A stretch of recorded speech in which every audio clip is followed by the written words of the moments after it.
வணக்கம். ரைசுதான் ஹல்லேலூயா. இயேசு ஆண்டவர். எனக்கு அன்பான தேவர்களே, கிறிஸ்துவின் பிரியமான சகோதர சகோதரிகளே, உங்களை நான் மீண்டும் சந்திப்பதும் பெரும் மகிழ்ச்சி அடைகின்றேன்.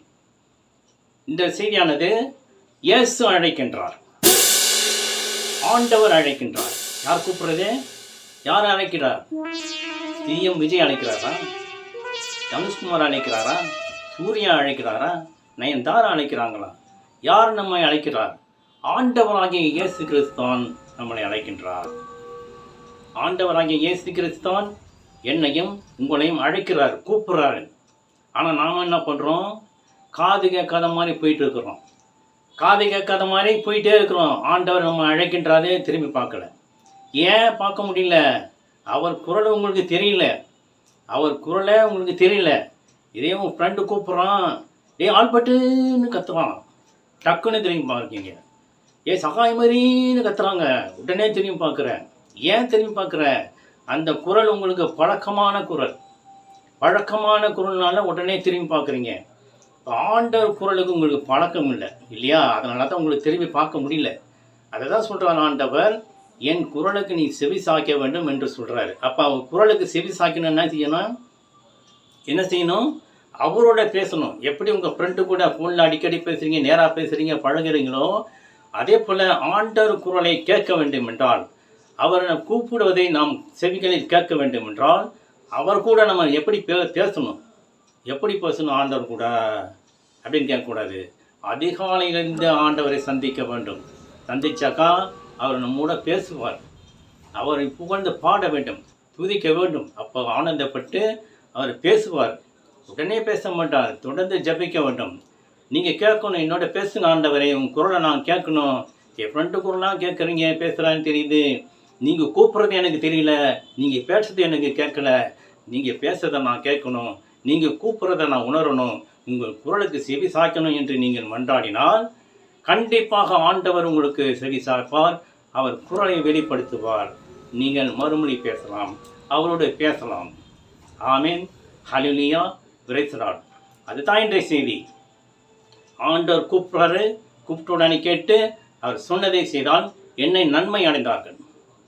ஆண்டவர் கூப்பிட்றாரு, அதை கேட்காம செய்தால் என்ன தண்டனை கிடைக்கும். அதுதான் இன்றைய செய்தி. தொடர்ந்து பாருங்கள், கவனமாக பாருங்கள். ஹல்லேலூயா. Praise the lord. இயேசு ஆண்டவர். எசையா 85:12 உங்களை வாளுக்கு இறையென குறைப்பேன், நீங்கள் அனைவரும் கொலைக்கு தலை தாழ்த்துவீர்கள். ஏனெனில் நான் அழைப்பு விடுத்தேன், நீங்கள் மறுமொழி தரவில்லை. நான் பேசினேன், நீங்கள் கவனிக்கவில்லை. என் பார்வைக்கு தீயதென செய்தீர்கள். என் பார்வைக்கு தீயதென செய்தீர்கள். என் விருப்பம் இல்லாததை நீங்கள் தேர்ந்து கொண்டீர்கள். எனக்கு விருப்பம் இல்லாததை நீங்கள் தேர்ந்து கொண்டீர்கள். நீங்கள் செலக்ட் பண்ணிட்டீங்க. நான் விரும்பாததை நீங்கள் செலக்ட் பண்ணிட்டீங்க. நீ செலக்ட் பண்ணது நான் விரும்புறது அல்ல. நீ சொந்தமாக செலக்ட் பண்ணிட்ட. நீ சொந்தமாக செலக்ட் பண்ணி அதன்படி செயல்படுற. அப்படி இருந்தால் உங்களுக்கு என்ன ஆகும்? உங்கள் இஷ்டம் பண்ண செலக்ட் பண்ணக்கூடாது. அவர் இதை தான் கொடுத்தாக்கா இதை தான் செய்யணும், இதை தான் நீ செலக்ட் பண்ணி பண்ணணும், இதை தான் நீ செலக்ட் பண்ணி செய்யணும். என் பார்வைக்கு தீயதென செய்வீர்கள். எதை பார்க்கக்கூடாது, இதை செய்யக்கூடாது செஞ்சணும், அதை தான் பார்க்குறீங்க, அதை தான் செய்வீங்க. சீரியல் பார்க்கக்கூடாது, சினிமா படம் பார்க்கக்கூடாது, ஆடி பாடி சினிமா பாட்டெலாம் பாடக்கூடாது என்று சொல்லியிருக்கிறாரு. நீங்கள் அதை தான் செய்கிறீங்க. அந்த பாட்டை தான் டியூன் போட்டு இயேசு பாட்டாக பாடுறீங்க. அதே போல் தான் ஆடுறீங்க. சினிமாவில் எப்படி டான்ஸ் ஆடுவாங்களோ பாடுவாங்களோ அதே போல் தான் மேடையில் பாடுறீங்க, ஆடுறீங்க, செய்கிறீங்க. இதெல்லாம் செய்ய சொன்னாரா? எனக்கு விருப்பம் இல்லாததை செய்வீர்கள்னு சொல்கிறாரு. இதெல்லாம் நான் விரும்பினது அல்ல, நான் விரும்பலை. இதெல்லாம் விருப்பமில்லாததை செய்வீர்கள். ஏனெனில் நான் அழைப்பு விடுத்தேன், நீங்கள் மறுமொழி கொடுக்கல. நான் கூப்பிட்றேன், ரெஸ்பான்ஸ் இல்லை, கேட்க மாட்டேன்ற, திரும்பி பார்க்க மாட்டேன்ற. ஏன்? என் குரல் உனக்கு தெரியல. என்னோட பேசினா தான் உனக்கு குரல் தெரியும். ஃப்ரெண்டு கூட பேசுகிற, அந்த குரல் தெரியுது. என் கூட பேசினீன்னா என் குரல் உனக்கு தெரியும். அப்படிதான் நான் கூப்பிடுவது உன் காதில் கேட்கும், நீ மறுமொழி கொடுப்பாய். நீங்கள் அனைவரும் கொலைக்கு தலை தாழ்த்துப்பீர்கள். இப்போ இந்த மாதிரி ஆளெல்லாம் கொலைக்கு தலை தாழ்த்தப்படும் என்று சொல்லப்படுகின்றது. சும்மா சாக முடியாது. கொலைக்கு தலை தாழ்த்துவீர்கள் அப்படின்னா இந்த காரியங்களை செய்தால் ஆண்டவருக்கு விருப்பம் இல்லாதது நீங்களாக சேர்ந்து கொள்வது அவர் குரலுக்கு மறுமொழி தராமல் மனம் போன போக்கு சென்றால் நாம் கொலையொன்று இறக்க நேரிடும் என்று சொல்லப்படுகின்றது. நாம் கொலையொன்று இறக்க நேரிடும், நீங்கள் கொலைக்கு தலை தாழ்த்துவீர்கள் என்று சொல்லப்படுகின்றது. அப்போ நிலைமை தேவையா நமக்கு? அப்படிப்பட்ட நிலைமை தேவையா? கிளீனாக சொல்கிறாரு உங்களுக்கு. இதை பார்க்கக்கூடாது, இதை செய்யக்கூடாது, நீங்களாக தேர்ந்து செலக்ட் பண்ணக்கூடாது. என் விருப்பத்துக்கு மாறாக செய்தால் நீங்கள் கொலைக்கு தாழ்த்துவீர்கள். ஹல்லேலூயா, பிரைஸ் தி லார்ட், இயேசுவே ஆண்டவர். யோனா என்ன பண்ணாரு? யோனா பற்றி உங்களுக்கு தெரியலையா? யோனா வந்து நினிவே நகருக்கு போய் என் வார்த்தையை அறிவின்னு சொல்கிறாரு. ஆனால் இந்த ஆள் என்ன பண்ணுறாரு? ஓடி போய் கப்பலே தப்பிச்சுக்கிறாரு. பூனை கண் மூடனா உலகமே இருண்டு போச்சுன்னு நினைக்குமா? அந்த மாதிரி இவர் கப்பலில் தப்பிச்சு போயிட்டாக்கா ஆண்டவருக்கு நமக்கு தெரியாது, கண்டுபிடிக்க முடியாது என்று நினச்சி போயிடுறாரு. போயின்னாச்சு கடலை தூக்கி போட்டுறாங்க, மீன் வத்துக்குள்ளே போய் மாட்டிக்கிறாரு. திரும்ப கரைக்கு வந்து இறை வார்த்தையை அறிவிக்கின்றார். அப்போ இது ஆண்டவர் வார்த்தை கேட்கவில்லை என்றால், செவி கொடுக்கவில்லை என்றால் இந்த மாதிரி தண்டனை யோனாவுக்கு மட்டும் இல்லை, நமக்கும் உண்டு. ஹல்லேலூயா, பிரைஸ் தி லார்ட், இயேசுவே ஆண்டவர். இதுதான் அழைப்பு என்பது. அழைச்சாக்கா எதுக்கு கூப்பிட்றான்னு தெரியணும். அவர் பணியை செய்ய கூப்பிட்றாரு. அவர் கூப்பிட்றது என்ன? என் பணியை செய்யணும், நீ வா, நான் உனக்கு வேலை தரேன் செய்கின்றார். நீங்கள் கேட்க மாட்டேன்றீங்க, குரலுக்கு செவி சாய்க்காமல் போகிறீங்க. அப்படி என்றால் யோனாவுக்கு வந்த தண்டனை தான் நமக்கும் கிடைக்கும். பிரைஸ் தி லார்ட், ஹல்லேலூயா, இயேசுவே ஆண்டவர்.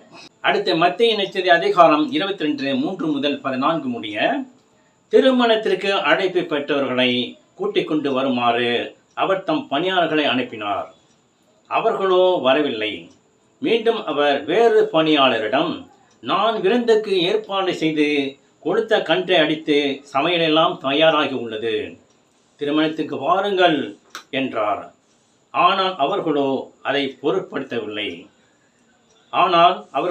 பொருட்படுத்தவில்லை. ஒருவர் வயலுக்கு சென்றார், வேறொரு கடைக்கு சென்றார். ஹல்லேலூயா.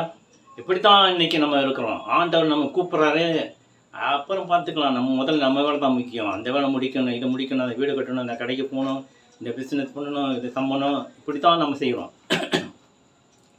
இப்படி தான் நம்முடைய காரியங்களில் தான் நம்ம ஈடுபட்டு கொண்டிருக்கின்றோம். எல்லாரையும் கூப்பிட்றாரு, விருந்துக்கு கூப்பிட்றாரு, நான் வரமாட்டேன், கடைக்கு போகணும், அப்புறம் மாடு வாங்கியிருக்கேன், உழுது பார்க்கணும், வீடு கட்டணும் என்று ஆளுக்கு ஒரு குறை சொல்லி தப்பித்து கொண்டு போகின்றார்கள். அப்படி இருக்கக்கூடாது. அவர் குரலுக்கு செவி சாய்த்து அதன்படி செயல்பட்டால் எல்லா நன்மையும் கிடைக்கும். ஹல்லேலூயா, பிரைஸ் தி லார்ட், இயேசுவே ஆண்டவர்.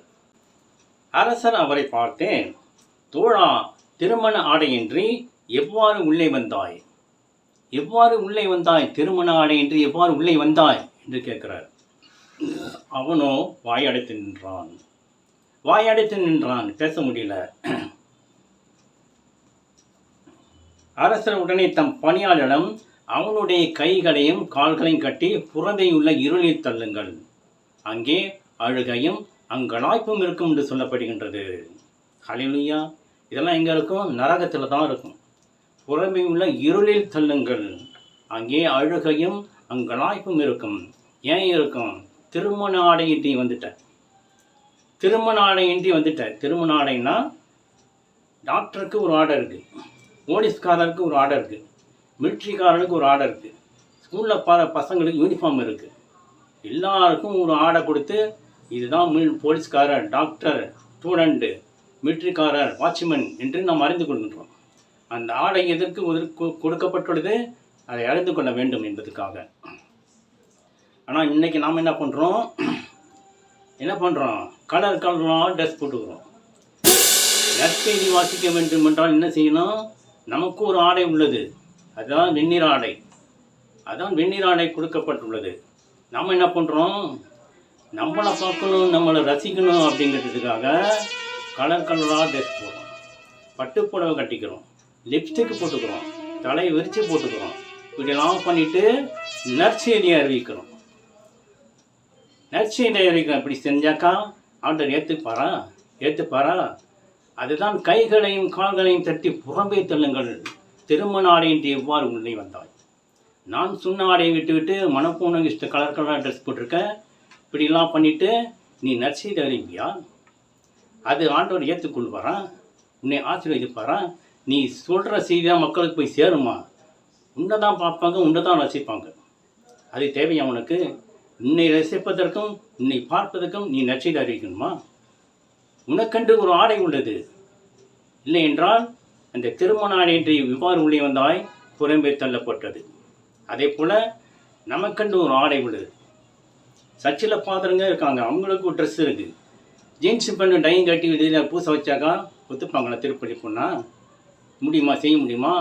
அடித்து விரட்டிடுவாங்க. வெள்ளம் இங்கே போடணும், திருப்பணி நடக்கும்போது அதற்கண்டு மேலே ஜர்க்கின்லாம் போட்டு செய்யணும். அதுதான் ஆடை, அதுதான் அதற்கு ஒரு ஆடை உள்ளது. அப்படி செய்யாமல் உங்கள் மனப்போங்கள் ஆடை செய்தால் நீங்கள் இருளில் தள்ளப்படுவீர்கள், தண்டிக்கப்படுவீர்கள், நரகத்தில் தள்ளப்படுவீர்கள் என்று சொல்லப்படுகின்றது. திருமண ஆடை என்று எவ்வாறு உள்ளே வந்தாய்? திருமண வெண்ணிற ஆடையாமல் எவ்வாறு நற்செய்தி அறிவிக்க முடியும்? இதெல்லாம் சொன்னா, கலர் ட்ரெஸ் போட சொன்னா, கலர் கலராக பட்டு போட கட்டிக்க சொன்னா, தலையை விரிச்சி போட சொன்னா, லிப்ஸ்டிக் போட சொன்னா, இதெல்லாம் போட்டு நற்செய்தி அறின்னு சொன்னா நான் சொல்லியிருக்கேனா? அதான் நீங்களாக தேர்ந்து கொண்டீர்கள். நான் சொன்னதை செய்யவில்லை, நீங்களே தேர்ந்து கொண்டீர்கள். அப்போ நீங்கள் கொலைக்கு தலை தாழ்த்தப்படுகிறது என்று சொல்லப்படுகின்றது. நாம் அப்படி இருந்தால் நம்ம கொலைக்கு உட்படுவோம் என்று சொல்லப்படுகின்றது. ஹல்லேலூயா, பிரைஸ் தி லார்ட், இயேசு ஆண்டவர். மேலும் பிற இனத்தாராய் உரிமையர் ஒன்றார்களே, பிற இனத்தாராகிய நீங்களும் இயேசு கிறிஸ்து உரிமைகளாக இருக்க வேண்டும் என அழைக்கப்பட்டிருக்கிறீர்கள். நாம் மட்டும் இல்லை, பிற இனத்தாரும் இயேசு கிறிஸ்து பிள்ளைகள் என்று அழைக்கப்பட்டிருக்கிறார்கள். அவங்களும் நம்ம அழைக்கின்றார், அவங்களையும் அழைத்திருக்கின்றார். நாம் மட்டும்தான் கிறிஸ்தவன் என்று சொல்லக்கூடாது, எல்லாரையும் அழைக்கின்றார். ஆனால் அவங்க வர மறுக்கின்றார்கள். ஹல்லேலூயா.